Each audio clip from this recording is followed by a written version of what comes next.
प्रिय शिक्षार्थियों, NIOS के स्टूडियो में आपका हार्दिक स्वागत है। वेदाध्ययनम पुस्तक के अंतर्गत द्वितीय पाठ वेदानां कालः पाठ प्रकाराः मंत्राणांच ऋषिछंदो देवता विनियोगाः, इसके दो भागों का अध्ययन हम कर चुके हैं। अब तृतीय अर्थात अंतिम भाग का हम अध्ययन करेंगे। ऋषि, देवता, छंद और विनियोग के बारे में हम स्पष्ट रूप से जानेंगे।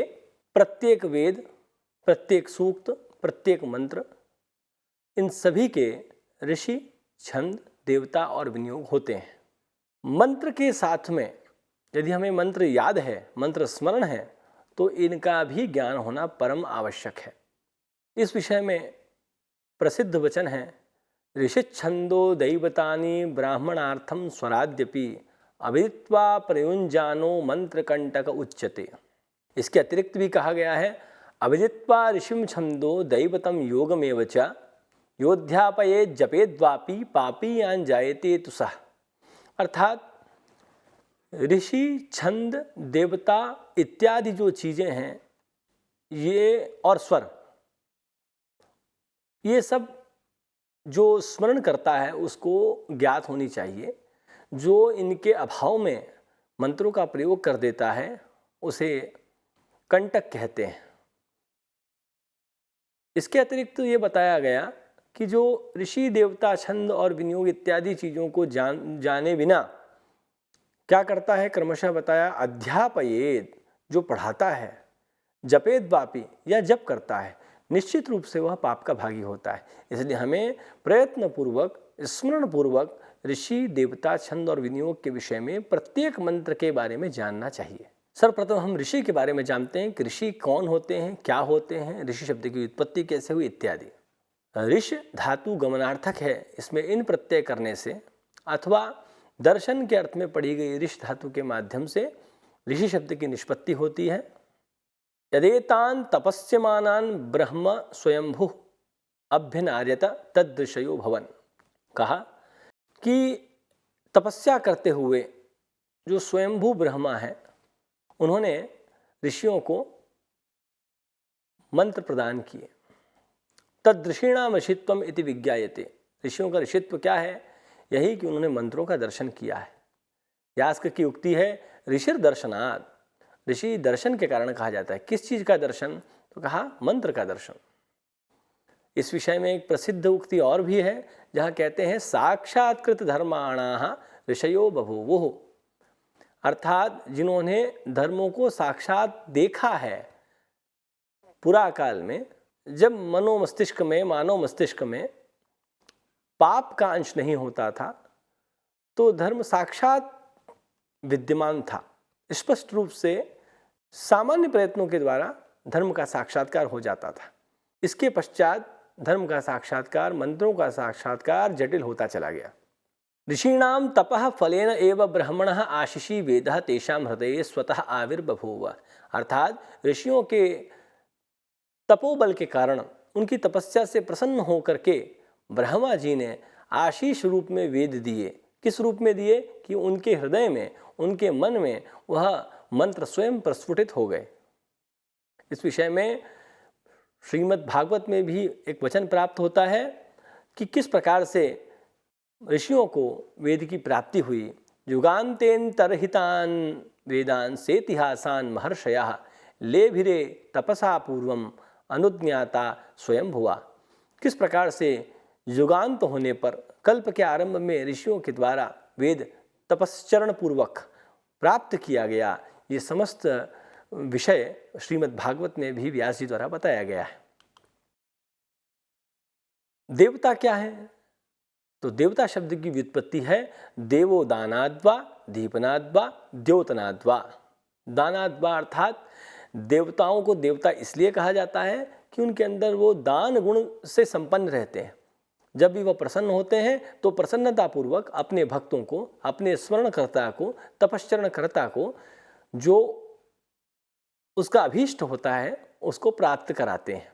इसलिए उनके अंदर जो दान की प्रवृत्ति है, इसके कारण उन्हें देवता कहा जाता है। दूसरा, दीपनाद्वा द्योतनाद्वा। अच्छा, दीपन किस प्रकार से होता है देवताओं का? कहा देवता हमेशा सत्य भाषण करते हैं, इसके कारण उनका जो सकारात्मक तेज है वो बढ़ा हुआ रहता है, इसलिए वो हमेशा दीप्त रहते हैं। देवता सर्वशक्तिमान होते हैं, इसलिए उनकी शक्तिमान होने के कारण उनकी कीर्ति, यश इत्यादि समस्त दिशाओं में प्रसरित रहता है, फैला हुआ रहता है और उनको सभी लोग जानते हैं। इसीलिए कहा द्योतनाद्वा। प्रत्येक मंत्र का कोई ना कोई देवता होता है, प्रत्येक मंत्रस्य देवता भवति, जिसके माध्यम से अनेन सा प्रशस्यते आहुजते वा, जिसके माध्यम से उसकी प्रशंसा की जाती है अथवा उनका देवताओं का आवाहन किया जाता है। स्वयं प्रकाशते सदेवः, जो स्वयं प्रकाशमान होता है, स्वयं प्रकाशित होता है, जिसे किसी अन्य की आवश्यकता नहीं है प्रकाशन के लिए, इस प्रकार के देवता होते हैं। जो स्वयं दाता होते हैं, यह दाता स्वयं प्रकाशः अन्येषाम अभी प्रकाशकः सदेवः, जो दूसरों को भी प्रकाशित करते हैं, इस प्रकार के देवता होते हैं। ऋग्वेद में कहा गया है एकम सद्विप्रा बहुधा वदन्ति अग्निम यमम मातरिश्वानमाहुः। देवता मुख्य रूप से एक ही हैं, लेकिन उपाधि भेद से लोग उन्हें अलग अलग नामों से, जैसे अग्नि, यम, मातरिश्वा इत्यादि नामों से पुकारते हैं। वस्तुतः देवता एक ही हैं। यास्क के अनुसार मुख्य रूप से 3 देवता हैं, क्योंकि यास्क 3 लोकों को मुख्य रूप से स्वीकार करते हैं, द्युलोक, मध्यम अथवा अंतरिक्ष लोक और भूलोक अर्थात पृथ्वी लोक। तो क्रमशः इन तीनों के एक एक देवता हुए। भूलोक के अग्नि, मध्यम अर्थात अंतरिक्ष लोक के इंद्र और द्युलोक के सूर्य। इस प्रकार से मुख्य रूप से 3 देवताओं की बात यहाँ की गई है।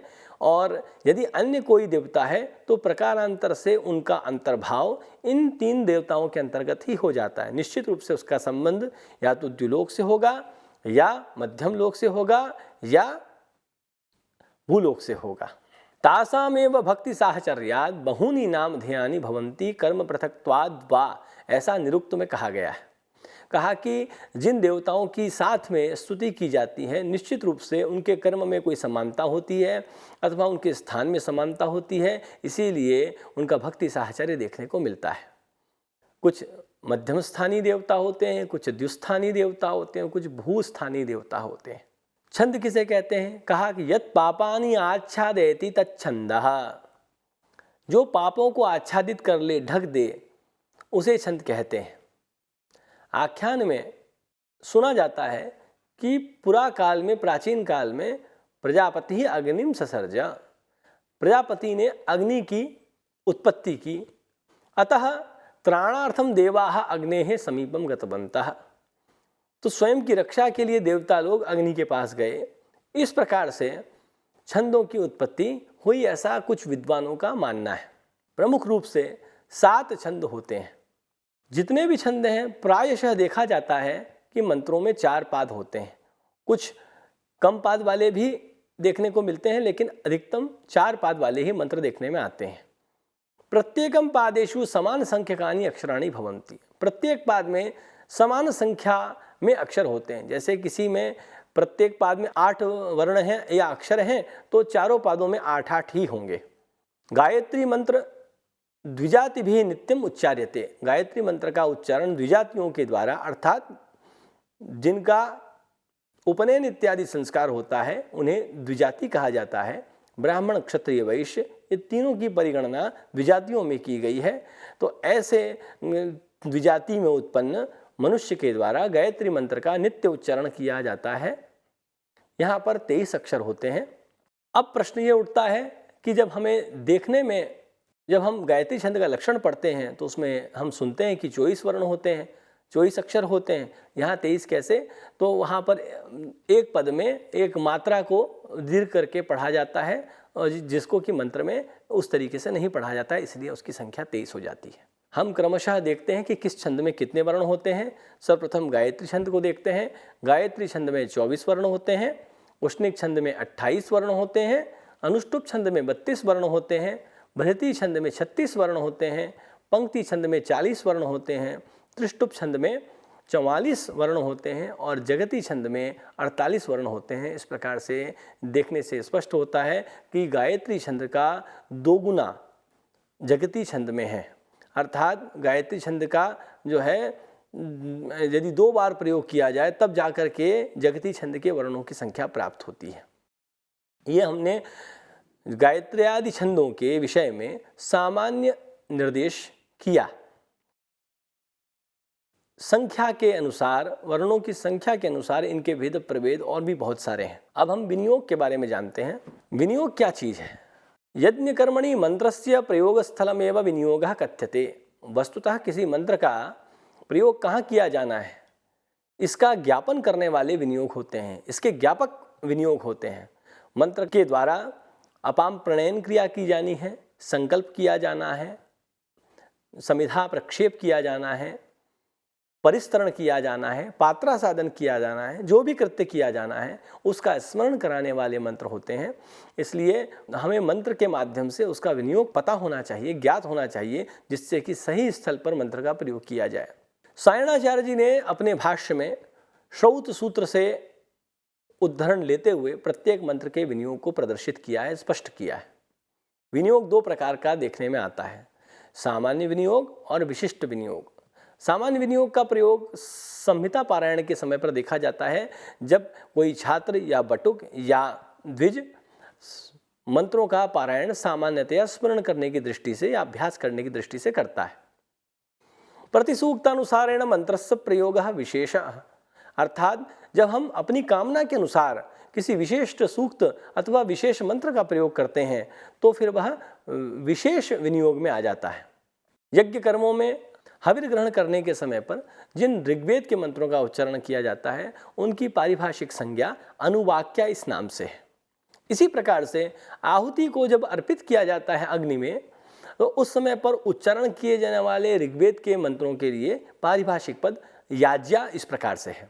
अनुवाक्या की स्थिति में हम कार्य कैसे करेंगे? खड़े होकर के करेंगे। अनुवाक्या स्थित्वा।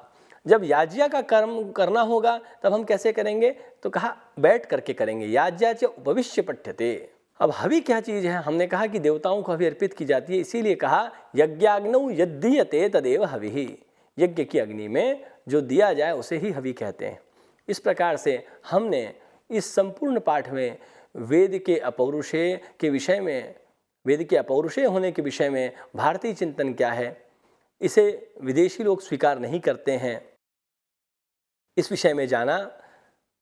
वेद का वस्तुतः काल क्या है, वेद राशि का संरक्षण किस प्रकार से अब तक हुआ, वेद मंत्रों के पाठ के कौन कौन से प्रकार थे, प्रकृति पाठ क्या होते हैं, विकृति पाठ क्या होते हैं, प्रत्येक मंत्र का ऋषि क्या होता है, विनियोग क्या होता है, छंद क्या होता है, देवता क्या होता है, इन समस्त विषयों के बारे में हमने जाना।